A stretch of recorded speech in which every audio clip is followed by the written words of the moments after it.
Hey guys, my name is Devontae and I sacrifice my time so you don't have to. Before we talk about the full gear card tonight, let me just say this really quick. This this entire project, let me tell you something.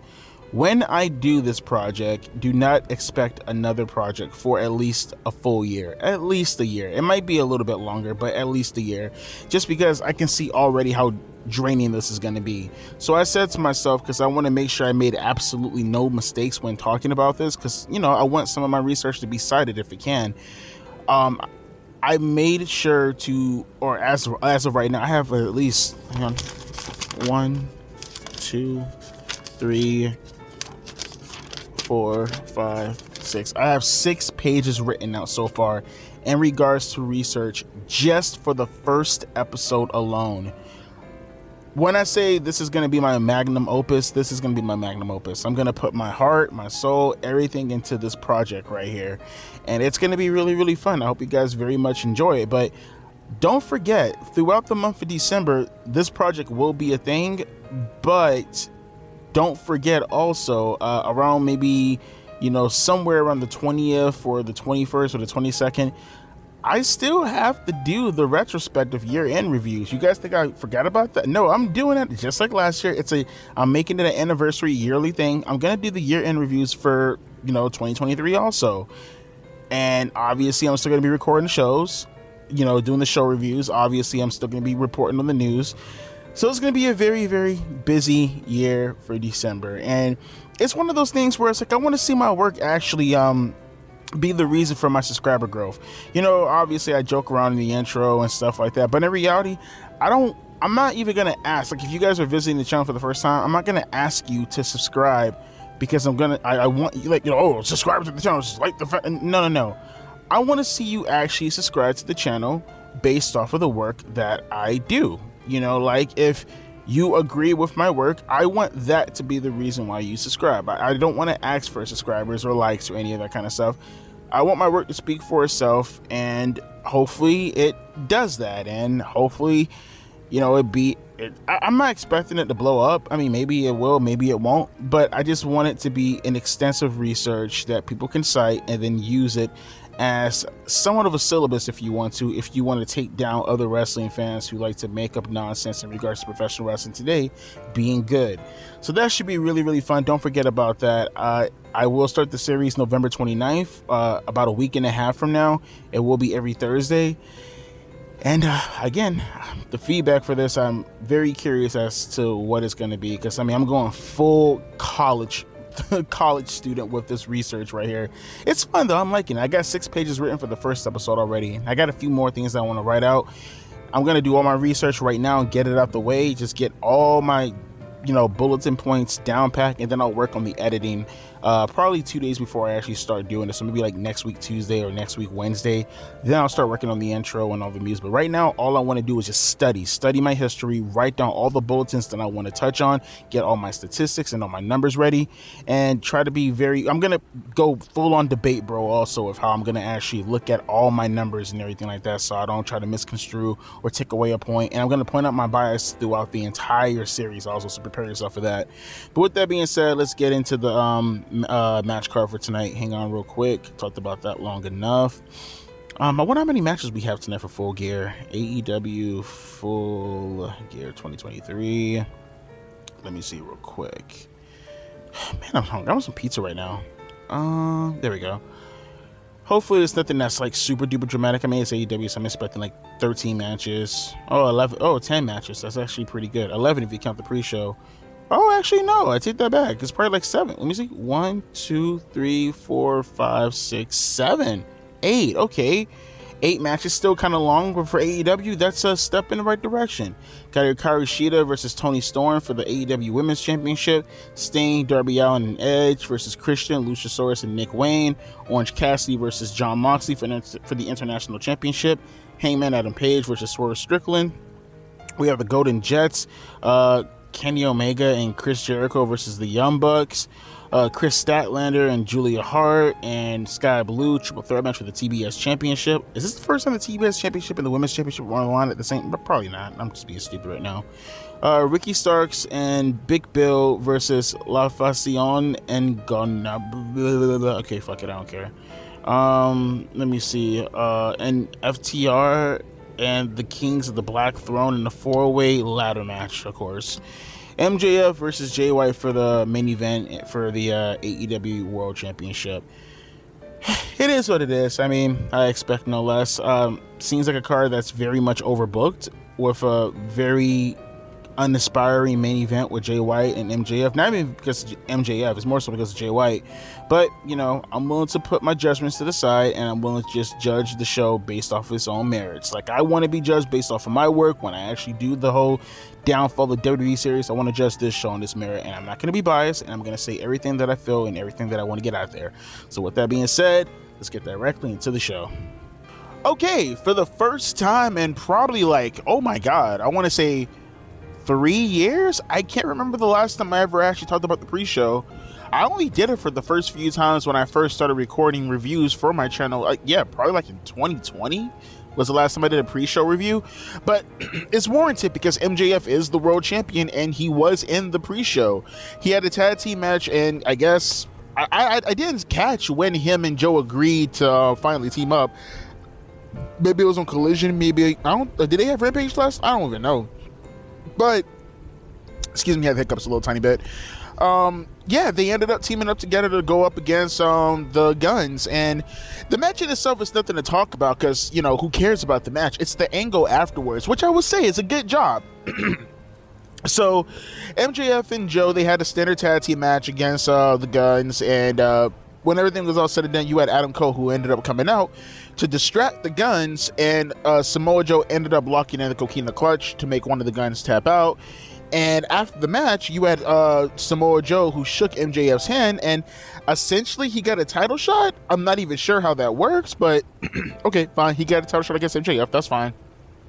I'll let logic. I will not take logic into context, considering how well done this angle was. So afterwards, him and Adam Cole, you know, they started to make up, and well, I wouldn't say make up, that's not the right word because they're already friends, but they started to catch up, you know, talk to each other, embrace each other, essentially. That's the word I wanted to use. And MJF was attacked from behind by the Guns.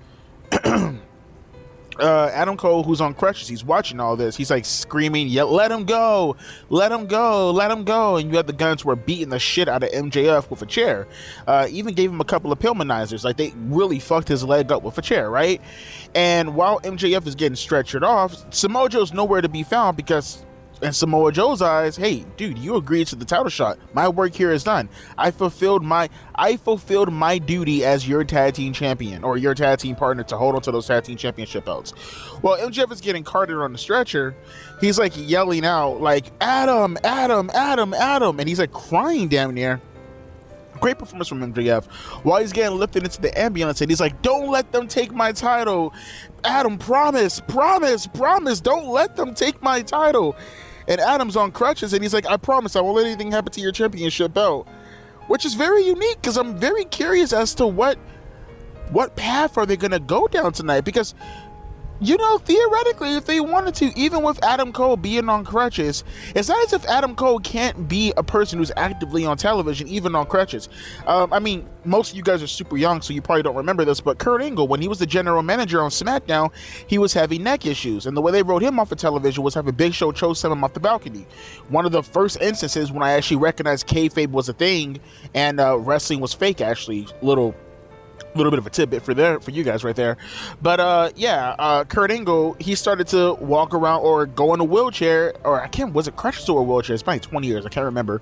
And he had like Mark Jindrak and Luther Reigns, and they were like his bodyguards, and he was feuding with John Cena and Eddie Guerrero and stuff like that. Well, Kurt Angle was a general manager, and he didn't have to actively participate in the ring. I mean, they were trying to write it off like it was a leg injury, but in reality, you know, Kurt was still trying to recover from his neck injury that he came back way too soon from back in, you know, the year prior to that, when he just got the neck fusion. surgery like right after WrestleMania 19. But I'm saying, like, it's not as if Adam Cole can't play that role. I'm not saying he has to be general manager. Obviously, that's not the case. But I mean, like, he can't play an active role as a leader to, you know, I can't even say that. Well, I guess he can play a leader role of some kind. I don't know. He could be jealous. He could still turn heel while still being on crutches, is what I'm trying to say.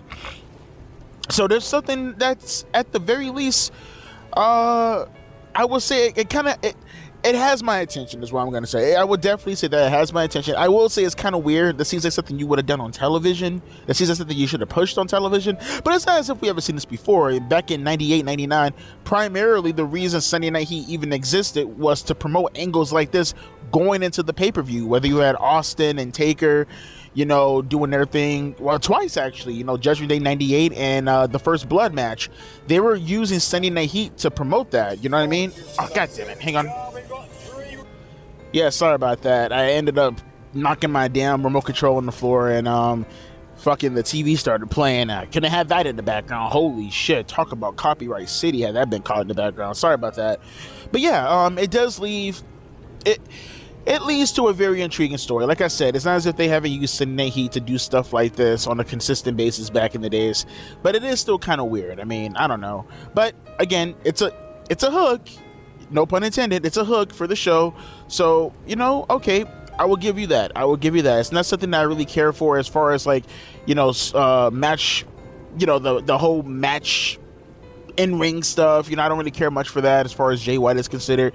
So if you have to do this in order to give some intrigue towards the match, I'm okay with that. So with that being said, one of the few times I actually went out of my way to, you know, give you guys a pre-show review. Don't expect more of that unless something like this occurs. With that being said, let's get into the main card. Yo, where's my dog Tony Chimel at, man? He should get a job in AEW specifically just to do the ring announcement for Edge's name, man. I don't like it, bro. I don't like the rated R superstar Adam Copeland. Like, no, bro. You need to put some bass in your voice. The rated R superstar. Shut up. What's this? Oh, I forgot this guy's name. I forgot his name again. All I remember from him is that he got bullied by Hardcore Holly and Chris Benoit and JBL. That's all I know about him. That's all I care about him. But goddamn, Justin Roberts, that's his name.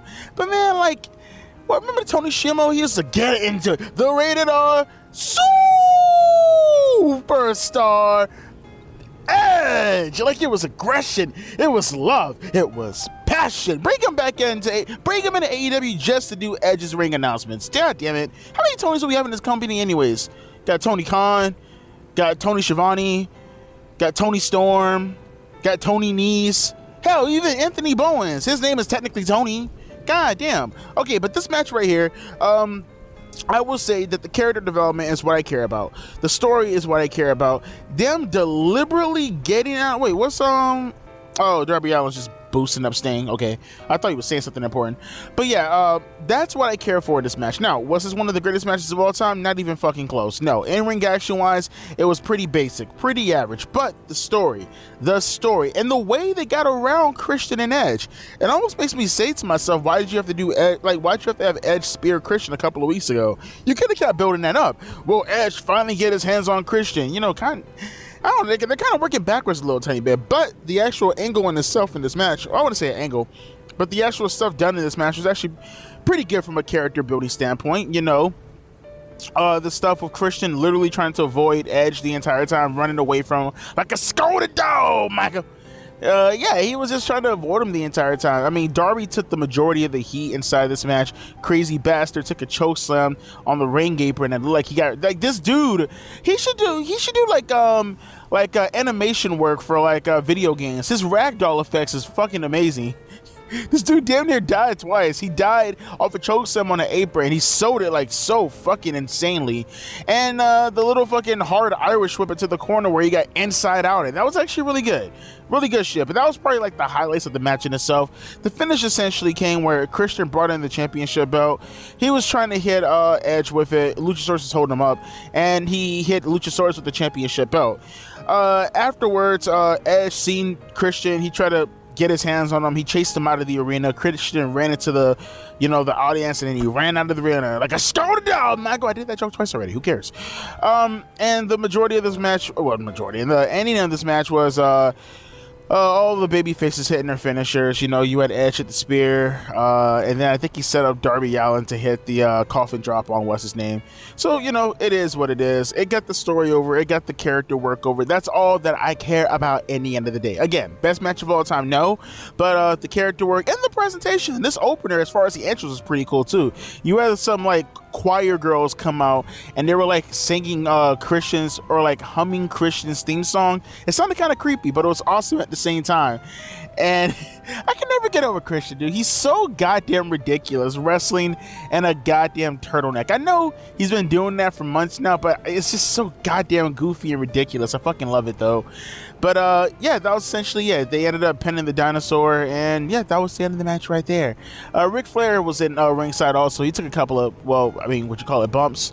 He started giving Christian these old man punches, and then Christian thumbed him in the eye, and then hit him in the dick. So good work so far. We're still building up Christian. I like it. It reminds me all the time when I see Christian and Edge, and whenever I kind of falter and it's like, oh man, they're not doing much with this angle, they're not doing much with Edge, it's always Christian to bring me back to reality, to remind me how fucking awesome he is.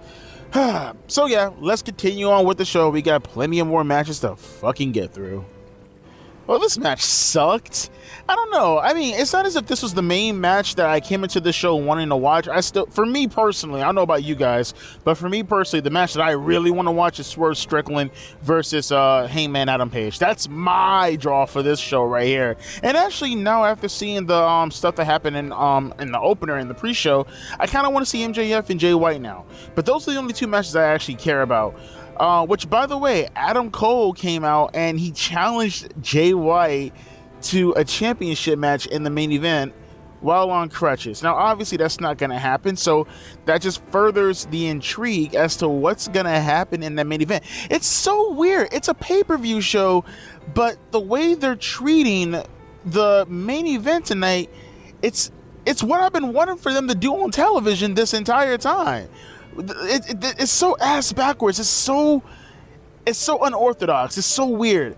I have no clue why they're doing the format for a pay-per-view like they would for a TV show. It's so goddamn weird.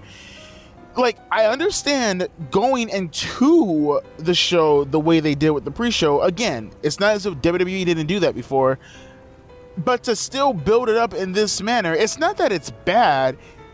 It's just you should have done this on the TV show, and that should have been the build going into the pay-per-view maybe a few weeks ago. You know what I mean? But I'm not going to harp on that because, again, the main event, at least they got me engaged. At least they got me wanting to see what's going to happen in the main event. But enough talking about that. Let's talk about Orange Cassidy and Jon Moxley. This was bad. I did not like this match at all. They didn't do anything. First off, it kind of ended out of nowhere too. Did you guys think that Orange Cassidy was going to beat Jon Moxley with the beach break after all those damn Superman punches? It is what it is, man. But just the nonsensical... I get the dynamics between Jon Moxley and Orange Cassidy, and for the love of God, I know it's kind of a goddamn meme right now, but does Jon Moxley have to bleed for every goddamn match? Every goddamn match Jon Moxley has to bleed for? It's getting fucking ridiculous now. I know it's a meme, but it's really getting even beyond a meme right now. He didn't have to bleed in this match, but he bled. I think it was after the headbutt shots Orange Cassidy gave to him when they were setting up for the superplex spot. But it was this whole entire match. The story of it was Jon Moxley no-selling every single thing, and then Orange Cassidy beating him eventually after him no-selling literally everything. It's bizarre and it made no sense to me. And then afterwards, you had the best friends come out, and you had the Blackpool Combat Club, which if I was the Blackpool Combat Club, I'd be pretty pissed off. For guys who do all this hardcore training, to lose to guys like Orange Cassidy, for an example, it seems kind of ridiculous, but it's Tony Khan's booking. Everything is fucking ridiculous. But yeah, he ended up beating Jon Moxley with the beach break. This match in itself was not really good, at least for me. I didn't care for it all too much. But we got Hikaru Shida versus Toni Storm coming up next. So the The less said about this Jon Moxley and Orange Cassidy match, the better. But yeah, this was fucking dumb and kind of goofy, actually.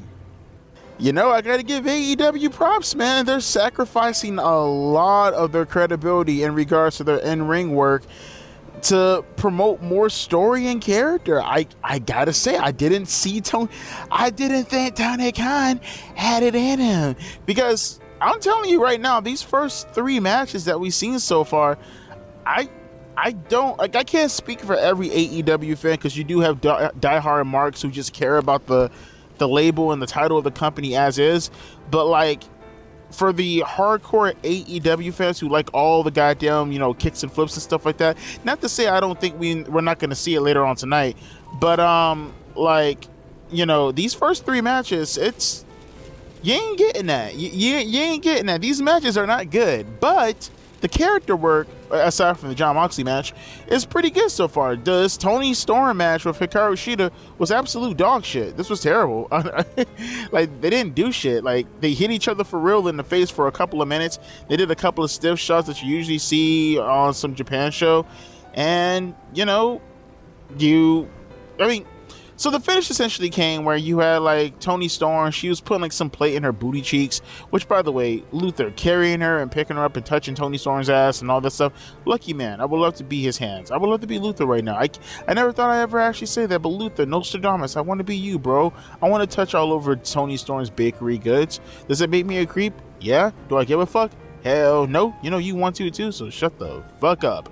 But yeah, Toni Storm ended up putting some plate or some shit in her ass cheeks, and like Hikaru Shida's like beating the fuck out of Luther with fucking kendo stick, and she ended up, so like, and it kind of like she kind of botched it or rushed it a little tiny bit, but Toni Storm, like, she ended up like getting Hikaru Shida in a position where she was in the corner, and like she kind of rushed her to hit her with the ass thump in the face with that little plate in her ass cheeks. She kind of rushed a little bit, she went back into the corner, then she did it again, and she connected on Hikaru Shida, and she kind of, for AEW says, like, you can say that, yep, this is like a finish that should have happened because that's an appropriate finish, but it's AEW, and they did that twice already, you know, with that, and then the Jon Moxley, you know, finish with the beach break.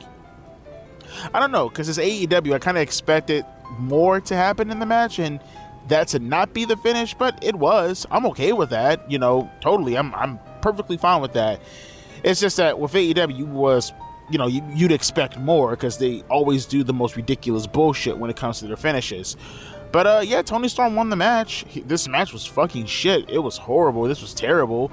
But it was cool, and Toni Storm absolutely deserves that championship more than Hikaru Shida, because Hikaru Shida fucking sucks. She's boring as shit. Not sucks from the perspective of in-ring work, but she sucks in terms of her just being incredibly fucking boring.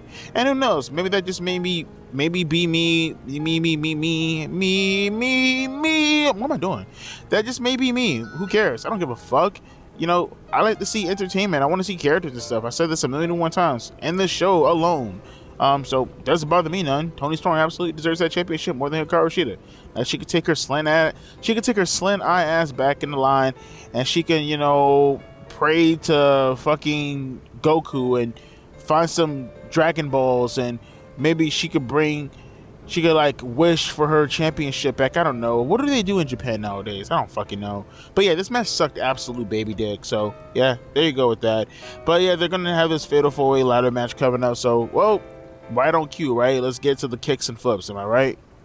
Look, I'm sorry. You guys can sit here and circle jerk as much as you want, and I know there are going to probably be people. I know there's going to be other streams who are going to lie to you guys and say that, oh, this tag team ladder match was so fucking good. I don't know about you guys. I'm sorry. I'm speaking strictly for myself. I was falling asleep on so many parts of this match. Look, and this is not my fault. Don't look at me and be like, oh, Devontae, that's fucked up how you treated this match. Oh, Devontae, you should have actually watched the match. Shut the fuck up, okay? I'm not here to circle jerk around with you. I'm here to tell you like it is. They have matches like this every single fucking week in professional wrestling, especially in AEW. Every fucking week you get a match like this. So when you actually have it on pay-per-view, when it's supposed to matter, don't expect me. No, don't fucking come here. How fucking dare you? You have some fucking nerve to have the audacity to come tell me that I should get, oh, Devontae, did you see the power driver on the ladder spot? Oh, Devontae, did you see the crazy shit that was going on with Brody Lee and all the blood and all that other stuff? No, yes, I seen it objectively, but do I give a fuck? No, why should I give a fuck? All right? No, you give me pizza every night for fucking dinner, and because, oh, well, I'm gonna decide to give you one of the best pieces of all fucking time, that I'm supposed to sit here and I'm supposed to cater to your whim and tell you, oh, well, this is such an amazing pizza? No, it's not gonna be the same eating the world's greatest pizza when all I've been eating for the past couple of months was pizza. I don't give a fuck about this match. It made me fall asleep. I'll say it again. It made me fall asleep. I thought it was boring. It was boring because it's the same fucking tripe every single week from Dynamite or Collision. We get the same shit all the fucking time. So don't sit here expecting me to give a damn all of a sudden. What can I say? That's all I gotta say about this. You're butthurt about it? Shit, I don't give a fuck. Get butthurt about it, motherfucker. I don't give a fuck. This match was shit. I'll say it again. This match was shit. Get some tissue and fucking cry about it. It was a garbage match and it fucking sucked and didn't mean any sentence for me. All it fucking did for me was be my personal lullaby until we get to the fucking triple threat match with these women currently right now. Hopefully they have a good fucking match, unlike this ladder match.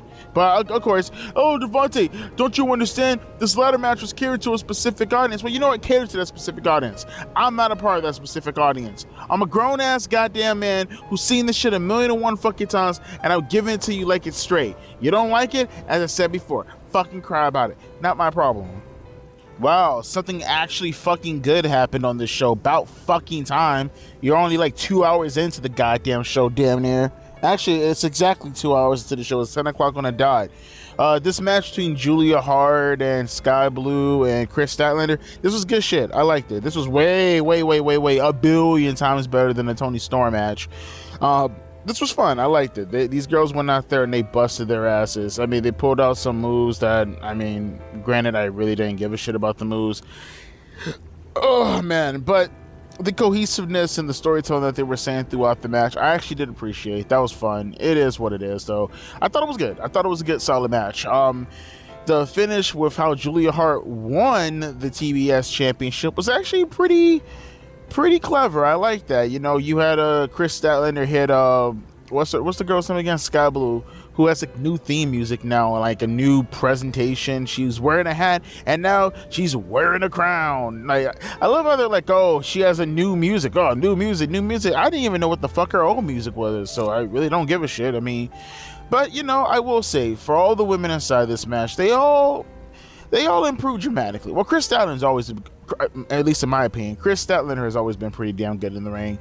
But Skye Blue and Julia Hart, in particular Julia Hart, I said it once, I'll say it again, she needs to get the most improved wrestler of the year, like, by far, and it's not even fucking close. She is brutally good in the ring. She's gotten tremendous. I don't know if that's because, you know, that's what happens when you hang out with Buddy Murphy, Aleister Black, and Brody King.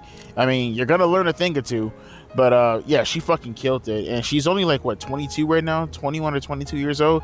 She has so far to go, and she's this good already. Great presentation, great in-ring work, very competent. She almost kind of reminds me of Trish Stratus in a way, with how much she has grown in such a short period of time. But oh wait, hang on, let me see this real quick. Hang on, guys. And of course, sorry, gotta cut in this real quick. We're gonna cut this little review short with Julia Hart stuff. She won the championship, by the way, if you do care. Again, incredible young lady, great match, I liked it. But Will Ospreay's coming out right now. Again, this is such a TV show type of format. I completely forgot this whole signing shit. But yeah, as predicted, as I said in the video yesterday, Will Ospreay is indeed the secret signee to AEW, and I really don't give a shit. He's already been throughout AEW television for the past couple of months. Why the fuck should I all of a sudden give a damn that Will Ospreay is now signed with AEW? Wasn't it? I mean, can I ask you guys a question? Okay, would you get excited, like, say hypothetically, okay, would you get excited as a person who's been, I don't know, working at a job for the longest, and let's just say you're just outside person looking in, and you're seeing an intern work for a job, and they're getting the person coffee, and they're doing this or doing that or doing this, and then they officially get the job. Do you feel like you just seen a person that's new? Do you feel like this is a new addition to the roster, or was it just you now just making it official? This is not something that I really give a shit about. Now, if Will Ospreay went to WWE, then at the very least the intrigue will be there because he's never worked for the company before. I'm not saying I give a shit about Will Ospreay, whether he's in WWE or AEW. I just mean, like, legitimately looking at it from, like, an objective standpoint. If he would have went to WWE, at the very least, there would have been something different. But no, he's in AEW, and we've seen him wrestle 1,000,001 times on pay-per-view. What, now we're going to see him on regular television? I don't really give a fuck, man. And I'm just so over this Young Bucks style of wrestling shit that Will Ospreay can go in there and have an 18 billion star match, and I still won't give a shit. He's talking in the ring right now to Tony Schiavone, so I should probably pay attention to what he's saying, but I don't know, man. I don't speak gay, so with that being said, God, I'm so fucking tired right now, like physically goddamn tired. Between work and then this and this boring ass show so far, I'm physically fucking tired. Okay, we got 3 matches left: the Jericho and Omega match, Swerve Strickland in the main event with MJF, presumably Adam Cole apparently, and Jay White. So let's just go, man. This is, come on, let's pick up the pace. Come on, let's hurry up.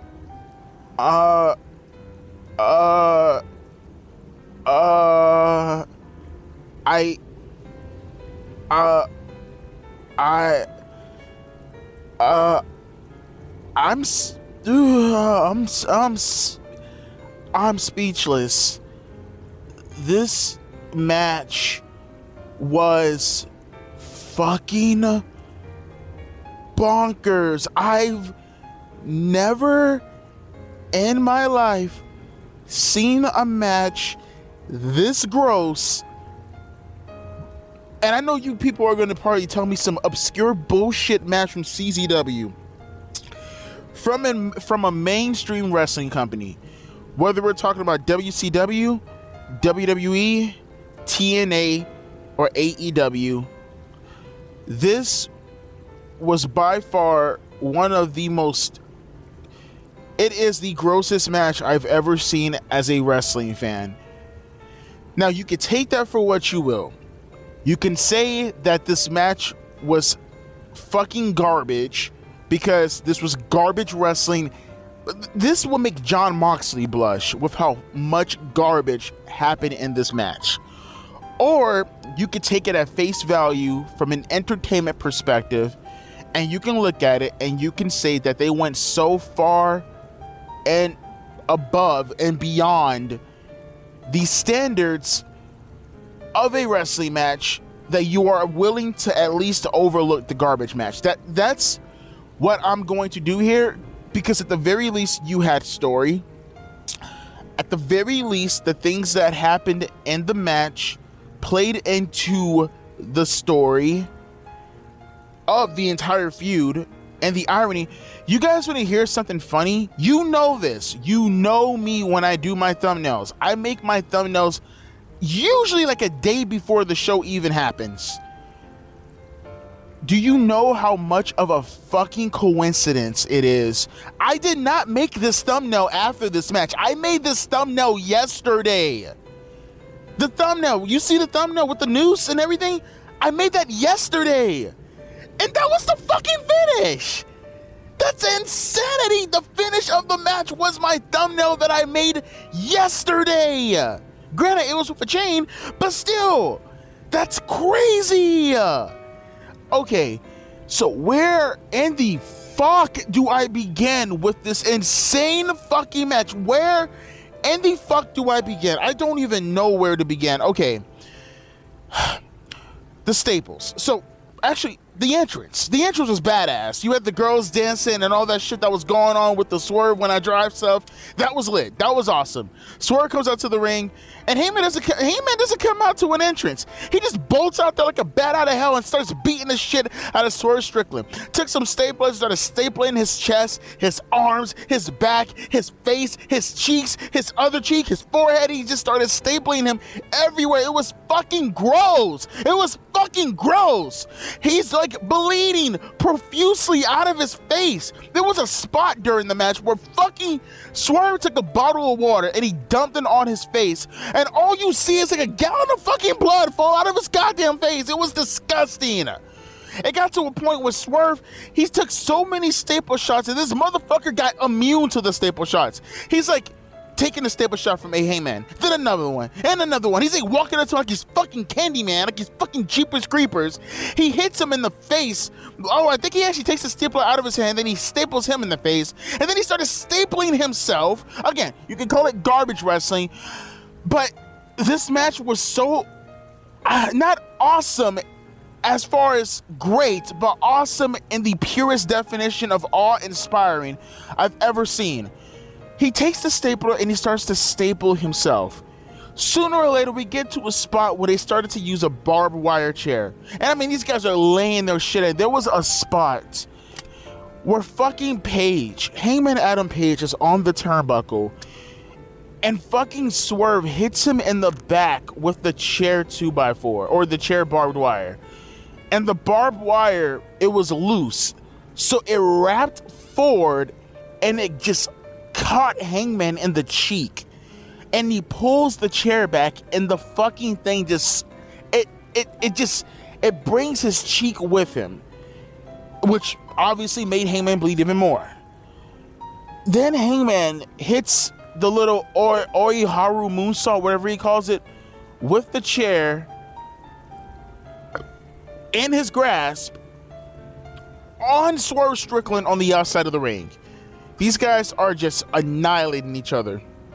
We get a spot where Swerve gets, well, first off, it got to another spot where like fucking, so Swerve, he hits him with the Swerve stomp, actually power bombs him first onto the chair. It's like a sit-out power bomb on the chair with the barbed wire. Then he hits a Swerve stomp on him on the barbed wire chair. Hangman gets up. Then he starts to fucking go crazy and berserkerish, and he hits him with like, I forgot what he hit. I think he hit him with like some move, which followed up with a powerbomb on the chair, which followed up with a deadeye on the chair, all wrapped in barbed wire. Sooner or later, he like, dude, these guys are so fucking gross. Swerve Strickland pulls out some glass. He throws the glass on Hangman's back. I think he had a Swerve, I think he had a 450, I believe, oh my god, I can't even. He hits a 450 on Hangman with the glass laid on his stomach. They start to go back and forth for a little while longer. It got to a point where like Hangman wraps Swerve's head around with barbed wire. Yes, every spot is literally a fucking weapon, folks. There's like no, I think it's all weapon. He wraps the barbed wire around his face. Actually, you know what? No, that power bomb spot that he did, actually, I take that back. He had a fall away. The little fall-away moonsault shit that I seen, what's his name, do a couple of weeks ago? One of the fucking luchadors from SmackDown. I think it was Dragon Lee. Or was it Dragon Lee? I can't remember who it was. Was it Dragon? No, I think it was, actually, I think it was Logan Paul who did it, now that I think about it, at the Crown Jewel show. He did that to Swerve through a barbed wire table. I'm sorry, let me get that right. The same little barbed wire tear that Foley and Randy was messing around with. Yeah, that. At Backlash 04. He hit a fall-away moonsault on that. Then he fucking hit the powerbomb. Then he hit the deadeye. That's what he did. It wasn't just on regular barbed wire. It was on barbed wire tables. And then we get to like towards the end of the match where he wraps barbed wire around Swerve's head and he hits a buckshot lariat on Swerve with the barbed wire around his mouth, on his gums, mind you, and his head. Prince Nana pulls Swerve out of the ring, which puts Swerve on the floor. Oh, actually, there was a spot early on too, I forgot to talk about this, where Swerve hit like a Death Valley driver on Hangman on top of a cinder block. I feel as if there's so much shit going on that I somehow forgot that spot.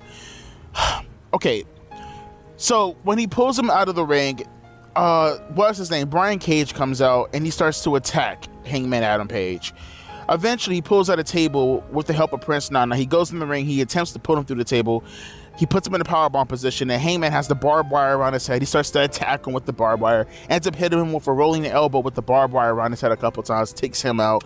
Prince Nana gets in the ring with a steel chair, hits Hangman with it. Hangman no-sells it.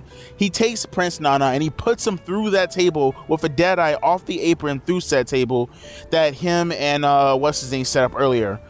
While he has him through the table, a bloody, gross-looking Swerve Strickland picks up a cinder block while Hangman is trying to recover off the table rubbish, and he hits him in the back of the fucking head with the cinder block.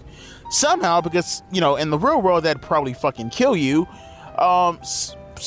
Hangman started to get back up to his feet, which then prompted Swerve to do the Jon Moxley finish with him and Hangman earlier this year. Can you guys believe that Jon Moxley, that's how, this year, bro, that's how crazy this year is. The Jon Moxley Hangman match happened in February. It happened at Revolution earlier this year.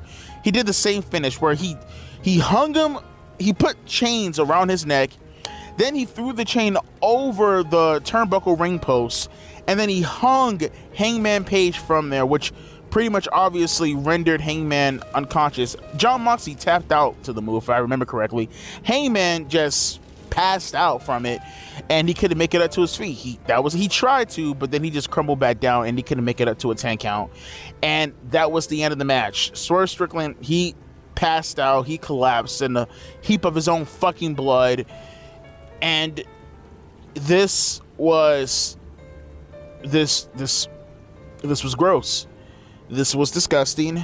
This is a match that I'm going to remember for a long time. They out-death matched Jon Moxley. And then Swerve won the match. To put a cherry on top of all of this, Swerve won the fucking match. And it's like he beat him twice. And he beat him in his own game. Granted, with the help of, Prince Nana and all shit, but he beat him. So therefore, in my opinion, in my humble opinion, Swerve needs to go after either the International Championship or maybe even the World Championship, because he beat the World Champion. Swerve has one of the biggest stocks in wrestling right now, and you need to capitalize on that. This match was batshit insane. It was gross. It was crazy. And for whatever criticism you may have of the match, and hell, who knows? It's justified, baby, because I'm not that big of a fan of garbage matches unless you're telling a story. And as gross as this match was, in a weird way, I felt that they were telling a story. And if for nothing else, I was thoroughly entertained to go throughout the show and be sleepy as fuck, to now being wide awake and seeing this match with Kenny Omega and Jericho versus the Young Bucks, which I'm about to go watch right now, says a lot. And kudos to both guys. They destroyed each other in this match. They murdered each other. They killed each other. They annihilated each other. And this is gonna be Swerve's. This is gonna be his crowning moment right here. This is where I believe Swerve becomes one of the faces of AEW. This will be the match where we look back in the past and we will say this was his breakout match. This was fan-fucking-tastic. This was amazing. I had a blast watching this. Again, we can disagree, folks. That's fine. I'm not going to say anything about you. This is just my opinion. I'm not even going to argue with you because it's my opinion at the end of the day. I thought this was better than the Jon Moxley match from earlier this year, which is saying something because I like that match too. This was just fantastic. I can't say it enough. Kudos to both guys. They fucking killed it. Literally. Man, I need a cigarette after that. Let's get to this tag team match. Oh boy, this is gonna be really controversial. I already see the comments down below and the short video that I uploaded, which was fucking gross, but still though, ew. I'm seeing your comments already, and again, hey, what can I say, man? To each their own. I'm gonna get called AEW cuck. I mean, I'm one of the biggest critics of AEW, period, point blank. You watch every video of me every damn week. But like I said, what did I tell you guys? I said this beforehand. You criticize stings so much that when you actually give it a compliment for a change, then all of a sudden you're that thing that you criticize. I don't know what to tell you, man. I'm never going to argue with anybody who actually believes the nonsense that they're going to say, because they're going to come into the video anyways and then be like, oh, there you go, you're back. Like, you guys are so fucking weird. I mean, whatever. But yeah, Kenny Omega and what's his name, and Chris Jericho and the Young Bucks. The match, I would say it wasn't nearly as bad as any of the other Young Bucks match. You know, they actually slowed them down a little bit, in particular Jericho, and they actually had a competent match. They told a story. You know, there was a story to be told in this match. And when it was all said and done, the Young Bucks, they ended up losing their match. You know, they lost the match. Oh crap! Holy shit! All the hiccups in the world. God damn! Let me drink something real quick. Hang on. Yeah, give me a second, folks. Let me just get something to drink. There we go. This time I drank water. No beer tonight. Gotta stay focused. But yeah, they end up losing the match. You know, there wasn't anything in particular noteworthy about the spots that were done in the match. They just lost it, like fair and square. You know, it was as close to a filler match as you could possibly think of involving actual talents, right? From a name perspective. But after the match, you had the Young Bucks. They were like pulling a Chris Jericho, like, you know, circa 2002 or late 2001, and you know, they're just breaking shit and throwing shit around and hitting chairs, and Jericho's just probably out there like, wow, so that's how annoying I looked like 20 years ago. Yes, Jericho, that's annoying you looked about 20 years ago. But I'm looking at all this, I'm thinking to myself, why do I feel as if the Young Bucks actually do shit like this backstage whenever they don't get their way? I bet they actually fucking do. But yeah, this match, it is what it is. It wasn't anything spectacular. It wasn't anything worth noting. I mean, there weren't any real consequences, in my opinion, to the match. But again, like I said, it is what it is, and let's not waste any more time talking about this. That's as much as I want to give it in regards to the attention that it doesn't really deserve. With that being said, I see Adam Cole in the ring right now, so let's see what this main event is going to do, what it's alluding towards. I'm very, very curious as to how this is going to go off the air. So let's see where this is going to go, folks. Adam Cole versus Jay White? I don't know.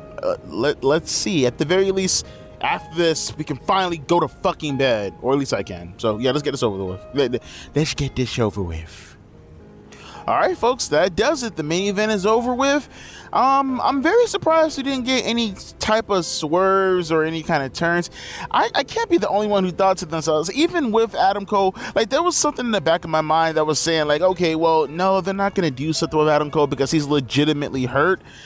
But then there was like something in the front of my mind that was saying, like I said beforehand, okay, it's not as if they haven't pulled the same storyline with Kurt Angle, and he was injured, but he was still participating in angles. There was a part of me that was actually thinking, okay, this is the part when Adam Cole is going to turn on MJF. This is the part. Can I ask you guys a question? I don't know. Maybe it's just me. Do you think they probably had in their mind that Adam Cole was going to turn on MJF, that Adam Cole was actually going to pull the trigger and screw over MJF, but the manner as which they wanted to do it, because they kept alluding to it tonight with the championship belt, then the ring, it would have been way too similar to the Santos Escobar and Rey Mysterio stuff. Like, I don't know, maybe, okay, this could be a bit of a conspiracy. I understand that, I get that, but I do kind of feel a little bit that they didn't really pull the trigger in that manner, or they didn't pull the trigger at all, because the story, had they done that, would have been way too close to Rey Mysterio and the Santos Escobar. Now, granted, that may not be the case. They probably just never wanted to do it to begin with because Adam Cole was injured, but that's just my own personal theory. Overall, though, this match was fantastic. You know, like the story that they told in this match was brilliant. This was great. This was good shit. Really, really good shit. You gave me a point A going into the show. You gave me a point B when you actually had that match in the pre-show, and you followed up with point C. How hard is that? That's linear storytelling. The only problem is you did it on the fucking pay-per-view rather than actual television, which kind of made this match feel a little bit like a Dynamite match. A very, very, very good Dynamite match, mind you. But it didn't really make me feel as if I was watching a pay-per-view main event. Again, that could just be me. But it didn't feel like a pay-per-view main event. It felt like a very excellent TV match that has structure throughout the show that built up to that specific point. And I'm going to give it somewhat of a high rating. I'm going to give it 3.5 stars. I think it was a very good match. But again, I couldn't help but shake the feeling that it felt kind of like television rather than actually a pay-per-view. You know, the spot with, I mean, and it's not that they did do pretty cool spots, that little running RKO from the inside of the ring to the outside of the ring off the apron by MJF was pretty cool. MJF selling in this match was fucking masterclass. The dude sold the ever-loving shit out of that quad, knee, thigh tear, however you like to refer to it. He sold the absolute fucking shit out of it. So props to MJF. And, the amount of times that it looked like he was going to lose the match, and, it was like 3 separate instances where Adam Cole getting involved, damn near fucking over. I mean, I'm pretty sure. I mean, if MJF could actually go back and watch the videotape, I think he'd actually recognize that Adam Cole didn't help him not one bit during this match. It was all MJF. Adam Cole damn near cost him the match 1,000,001 times. Whether it was the ROH Championship belt or the Dynamite Diamond Ring, or whether he almost pulled a fucking Stu or Ellen Hart and threw in the fucking towel for Bret Hart. He almost pulled that shit too. Yeah, he almost threw in the towel for his friend and almost had him forfeit. The crowd was really amped up and participating in the match. Again, I thought the energy for it was really, really good. I gotta say it again. My only problem with the match was that it felt like a TV match. The finish was actually pretty good too. When you had all the guys from Bullet Club Gold, they were getting involved to begin with, disrespecting my boy MJF, and eventually they got kicked out ringside. And MJF put the diamond ring on his finger, and they came back out again. I'm gonna sleep like a fucking baby tonight. And then he ended up attacking the guys with the ring, and then he ended up hitting Jay White with the ring to get the win and retaining his AEW championship. Now, I know some may say that MJF, that was kind of Super Cena type of booking, and I can see your point, but I don't think it was that. Only because he won with cheating. He low blowed him. He tried to do really, really terrible stuff while the referee was laid out. Eventually he did do it with the diamond ring. He was a desperate man who pretty much did something that all of us can relate to and we would have done ourselves. Now, they're going to go into a match, or they're going into a feud. I don't know. Maybe it's going to be a match at Worlds Collide, but they're going to do something with MJF and Samoa Joe. I'm very curious as to what that's going to look like and what that's going to be, considering Samoa Joe did drop the ROH TV title. Does this mean that Samoa Joe is going to win the World Championship? I don't know, but I am very, very curious, especially now that MJF has his leg injury. I don't know if he's going to milk the fuck out of it. I'm not sure. We just gotta wait to see going into Dynamite. But overall, this pay-per-view, this was not good. This was not a good show at all. I mean, outside of the main event and Swerve, Strickland, and what's his name, and Hangman Adam Page, this show was pretty dog shit. I mean, the triple threat women's match for the TBS Championship was decent, but as far as what you should go out of your way to go watch, I wouldn't even necessarily go out of your way to go watch the MJF match, to be perfectly honest with you. Again, just because it just feels so much like a TV match. The only match that I would actually go out of my way to recommend, for good or for bad, it depends on your opinion, is to go check out the Swerve match versus Hangman Adam Page. For better or for worse, whether you hate it or whether you love it, it's going to at least get you talking, and at the very least, it's going to hold your attention. So I would say go back and watch that and get a positive or negative response. But yeah, this show, not so good. This is not one of their good shows. This is not one of their better shows. I know you're gonna get some match move AEW fanboy Mark telling me otherwise. Hey, that's just my opinion. I only like 2 matches on this entire show.